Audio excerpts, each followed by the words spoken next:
32nd time out, Bake the Great. Today, we got a story that nobody's talking about for some reason, so I'm going to shed some light on it. You know what I'm saying? I'm going to give y'all what I think about Montgomery's Brawl. And we got Benavidez versus Andre. Who you got? Pictured himself, look at him turn back and forth. Oh, he broke his ankles. Throws middle, what a shot by Lewis. Chalmers, oh, James! Now, I'm sorry. How did we get here? With one, I'm wrong at another I'm wrong with another prediction, you know what I'm saying? But how did we get here? Right here.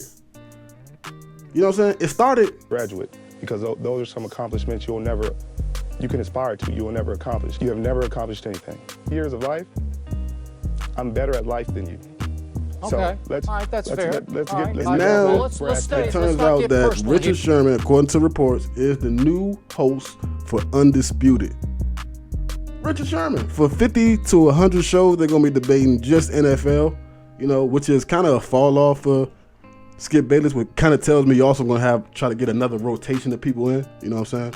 But that's what I'm hearing from Skip Bayless and Undisputed. Richard Sherman, how do I feel about it? Richard Sherman, get your bag, you know what I'm saying? Get your bag, Richard Sherman. You feel me? All pro Stanford graduate, you know what I'm saying? Those are things that Skip Bayless ain't never gonna be able to say, you know what I'm saying? I'm better at life than you, Skip Bayless. I'm better at life than you. You know what I'm saying? Feel me?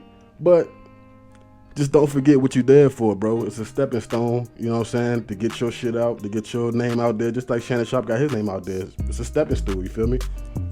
So, I know you ain't, I'm pretty sure he don't need no fucking advice from me, you feel me? But at the same time, it's just like, a lot of people is gonna be looking at Richard Sherman side eye because it's like, oh, you succeed in Shannon Sharp, and everybody can look at him like a token, but still at the same time, Richard Sherman got to do what he got to do for his career to get to the next step in his career, you know what I'm saying? So if Undisputed is that, fuck it, Richard Sherman, do your thing, bro. And like I said before, Skip Bayless got too much pride to just be like, nah, I'm going out like this.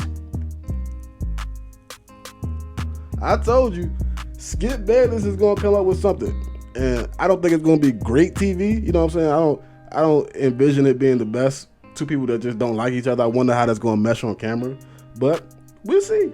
You know what I'm saying? We going to see, because Skip Bayless is a funny guy when he wants to be, and Richard Sherman is one of those dudes that don't take no shit from nobody. So I'm really anxious to see how that on-camera dynamic is going to go when Skip Bayless is getting at Richard Sherman on some stuff and Richard Sherman is getting back at him. I wonder if they're going to talk behind the scenes like, look, bro, just go all out, you go all out, and it is what it is, or they're going to have some rules, some boundaries, you know what I'm saying? Like, nah, bro, you can't hit below the belt when I say this, you can't say that, you feel me? So that's going to be real interesting to see, you know what I mean? So up next,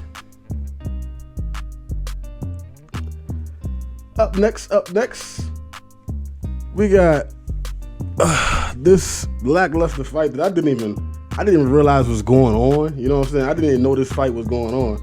But Anthony Joshua stops Robert HELENIOUS in the 6th round, brutally knocked him the fuck out. Knocked him the fuck out with a beautiful right hand. I mean, and the crazy shit is and I know everybody's going to compare what Joshua did to Wilder. I'm going to say this. It looks like Joshua is with a new trainer. You got Derek James, trainer of The Truth, Errol Spence. You know what I'm saying? But I feel like he was really trying some things out in that fight, like trying to get down comfortable with certain things, trying to get acclimated to Derek James' training. He looked like he was fighting like Errol Spence a little bit, like when Errol Spence is on his game. He looked like he was fighting a little bit like Errol Spence. So I think he's trying to like try out some new things because he knows that if he fights Deontay Wilder, he's going to get his ass knocked the fuck out. Yeah. I don't know if you guys watching this HELENIOUS fight, and I don't like to compare. There's no like my boy Boxing Ego. Hey, about that cat. Like Boxing Ego normally says, there's no triangle theories in boxing, but I can look at Anthony Joshua from afar, from pretty much all I've seen with the guy, and say that if Deontay Wilder taps his chin one time, just one time, it's over with. It's over with. And he's not getting up. You know what I'm saying? Like he's not getting up like Fury did, like the fucking Undertaker. That motherfucker looked like the Undertaker when he got up. AJ is not getting up. He don't got the heart. Like you can teach him all the skills. He got skills. You can see it. He's a big dude. He got skills. It's just something in him. He just don't got the heart. I don't know what it is about AJ. Something about AJ. He just don't got the heart for being in a tough, grueling fight and just pushing through. You know what I'm saying? Like, I don't know if he was born in the UK. He a British dude. Them dudes be coming off as soft to me for some reason. You know what I'm saying? I don't know. It might be that, but bro, something's got to give. And I think as soon as he fights Deontay Wilder, the rubber's gonna come to the road, and he's gonna get his ass knocked out as soon as Deontay Wilder taps his chin. He's gonna run for as long as he possibly can. But as soon as Deontay Wilder hit him once, if he does, and he better hope to God he don't, it's over with. It's over with. Robert HELENIOUS was cashing in on the right hand on his ass. Boom, boom, hit him with right hooks all night long. Joshua, I don't know, like he seems like he's slowing down. And back in the day, I did a blog where he was like, I'm not physically, mentally, and spiritually, emotionally ready yet to fight Deontay Wilder. That was like almost 6 years ago. He's been running for 6 years. Keep running, bro. If I was you, I would fucking keep running. All right. Next up, something that I gotta ask the NFL and specifically the Texans. Javier Loya, the minority owner for the Texans, was charged with 1 count of first-degree rape, 5 counts of first-degree sexual abuse, and 1 count of third-degree sexual abuse. He was indicted, by the way. I'm using all these words because they mean something. You know what I'm saying? All these words mean something. Because on the flip side, Deshaun Watson was never indicted. At least I don't think so. If he was indicted, forget it. That's not the point here. The point is he's still the minority owner for the Texans right now. And they kept it under wraps for 3 months. You know what I'm saying? And I'm not saying that Deshaun Watson is right or wrong. That's not my place to debate that right now. What I'm saying is, how you gonna keep this under wraps for 3 months and y'all got rid of Deshaun Watson almost immediately? Like y'all suspended him for the year almost immediately. This guy's the minority owner for the Texans, and he got first-degree rape charges. You know what I'm saying? And it just goes to show, as long as you got that complexion, for the protection, they gonna roll out that protection package for your ass, man. They gonna roll out that protection package for your ass, man. Because if you a black man, if he was a black man in the same position, what you think gonna happen to him? I'll wait. Come on now, like it's a damn shame, man. It's a damn shame. And this guy is the Texas minority owner. How many people has he done this to? Right now, it say 6. Well, actually, right now, it say 7. You know what I'm saying? So I guess we just believe in people whenever we want, when it's convenient for us. You know what I'm saying? We're not believing people all the time. We just believe in people when it's convenient for us. You feel me? And I don't get it. You know? I don't get it. I don't get how these dudes can continue to get away with this shit behind the scenes and treat the people in front of the camera like they're nothing when they get into their little missteps or their mishaps and things are not proven to be true. Things are proven to be true. You always are innocent to proven guilty. I understand that part. But at the same time, they are treating this innocent person right now way different than they treated another innocent until guilty person before. And that is the problem. That's the problem. Speaking of issues that nobody's talking about, you know, we got the Northwestern racist hazing scandal that has been going on since I was in fucking high school. I don't know how the fuck this has been going on since I was in fucking high school, but they've fired Coach Pat Fitzgerald. Finally, they first suspended him until they did their investigation and found out that all these things happened. These things were happening. Let me read a couple things that I see that was kind of like really crazy. You know what I'm saying? They forced staff members and players to cut off long hair, dreadlocks, if you were of a different ethnicity, but white players were able to keep their hair long. They called the things that they were calling being, they were calling the things that they did good old American fun. Let me do that real quick. Good old American fun. You know what I'm saying? That's that cold shit right there. Good old American fun. You can't have long hair, but them boys over there, they can wear their hair long. Okay. Let me read something else. Ramon Diaz Jr., a Latino player who was an offensive lineman from 2005 to 2008, described the hostile experience as a non-white player. Quote, "I didn't feel like I can be anything other than white," Diaz told the Daily. "We never felt like we can be ourselves. We had to fit in by being white or acting white or laughing at our own people." Yeah. It's like that. In my Charleston white voice. White voice. Yeah, it's like that. Mm-hmm. I done lived in places like West Virginia. Right now I live in Arizona. It's like that. And I had a couple friends from back in the day. We're not friends no more, but I walked in on them playing FIFA one time, and they were saying the character's name was Mr. Nigga. Two of my white friends. It's like that, bro. Wherever you at, man. So don't act like it's not out here. You just gotta overcome the shit regardless. And Pat Fitzgerald is fired. That's cool. That's cool and all that shit. But this type of shit is never going to end. Unless you own your own shit, your own universities, all of that good stuff.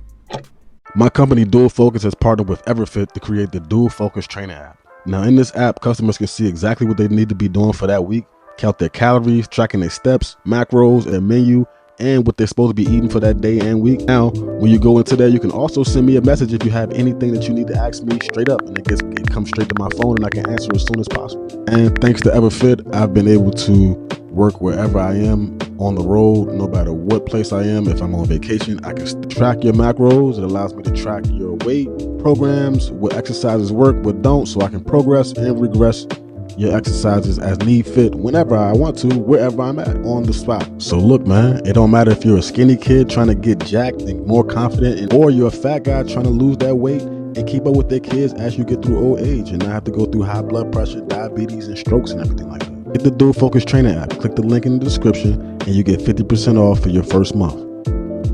You know our slogan, train the right way. We got a jam-packed who you got today, who you got. The first one is of course, Undisputed versus Undisputed. Charlo versus Canelo Alvarez. Who you got? You can't be on the fence. No fence riding, no bullshit like that. We don't do that over here. We pick a side and stay on that side. You feel me? And we ride with that side. I'm going with Charlo. That's my dog. I think Canelo's slowing down. I think he's underestimating Charlo. I think Charlo gets a 12-round unanimous decision or 12-round split decision victory over Canelo Alvarez and becomes the new super middleweight undisputed champion. And because he does that, he does not fight Terrence Crawford. And that's the reason that he's not going to fight Terrence Crawford, because he's going to beat Canelo Alvarez in the biggest fight of his life and probably one of the last fights in Canelo Alvarez's career, because I feel like Canelo Alvarez is on the downside, the decline, and I feel like this is the last fight to show that he is slipping. He's slipping, and Charlo's the one to get it. Who you got? Who you got? Who you got? Who you got? Who you got? Of course, the next one is David Benavidez versus Demetrius Andrade. Two people that some boxing fans, well, most boxing fans know who David Benavidez is, but a lot of people don't know who Demetrius Andrade is. And he's a really good middleweight, slick boxer, really good counterpuncher, really good movement guy. And I feel like this is one of those styles make fights kind of thing. And this is a 50-50 fight. And if Andrade can be in the best shape of his life, stay out of harm's way and stay off the ropes, and David Benavidez is gonna come forward and try to cut off the ring and knock his ass the fuck out. If he can slick box and move all night against David Benavidez, I got Demetrius Andrade, and that's who I'm picking. Demetrius Andrade, 12-round unanimous decision. He boxes the fuck out of Benavidez and wins. And don't get me wrong, I can come in here the next day and say David Benavidez came in and just cut off the ring and knocked his ass out, and that's what happened. That can definitely happen. Next, who you got? Who you got? Who you got? They talking about Jake Paul versus Clarissa Shields. And I'm gonna shock the world with my pick. I'm gonna shock the world. And I'm not saying this shit just to shock the world. I think Clarissa Shields beats Jake Paul. Yup, I said it. I think Clarissa Shields beat Jake Paul. I think she defies biology and she beats Jake Paul because she's that good of a boxer to beat Jake Paul. And Jake Paul just he's not a professional boxer. If this was any regular professional boxer, I would say no. I'm talking about a nigga that's won in 4,900 losses. I will pick the nigga with 4,900 losses over Clarissa Shields. But as a not trained boxer, I can't pick him. I think Clarissa Shields wins. Special one, because I want to give my little special thoughts on the Montgomery Brawl. I don't want to give too much light to the young kid because he said that he don't want to be famous, he don't want to be a target, because that's going to happen. If y'all make that young kid famous, he has to keep walking around. You know what I'm saying? Like, shit happens out there, man. Like, he said he don't want to be famous, I'm not going to make him famous. But what he did in that fucking water was crazy. I mean, jumping in the water, swimming that damn fast, and then coming out and then delivering a fade. Like, that young man need to be working for a triathlon or something. Like, he need to be getting his ass ready to be some type of athletic phenom doing something. You know what I'm saying? And what I'm going to say is I don't give a fuck about that shit. You know what I'm saying? I just don't. You know what I'm saying? Like, so what? They was fighting. So what? That shit don't mean nothing. And at the end of the day, we still don't own anything. That shit doesn't mean anything. We don't own the Montgomery spot that we fucked them up at. We can't go there and say, yeah, y'all can't come here. You know what I'm saying? Like, that means nothing. You know what I'm saying? In the grand scheme of things. So, fuck that Montgomery shit. It ain't a bus boycott. It ain't nothing that they did back in the day. This ain't no fucking Martin Luther King shit. Fuck that shit. And that's your 30-second time out for the day. Thanks for coming out for another episode. Make sure you like, dislike, subscribe, don't subscribe, do something. You know what I'm saying? And I'll see you for the next episode. Peace. Never stressing, every day a blessing. Making bigger moves, gotta keep them suckers guessing. Every time I took a loss, swear I learned a lesson. Remember when they didn't even look in my direction. Never stressing, every day a blessing.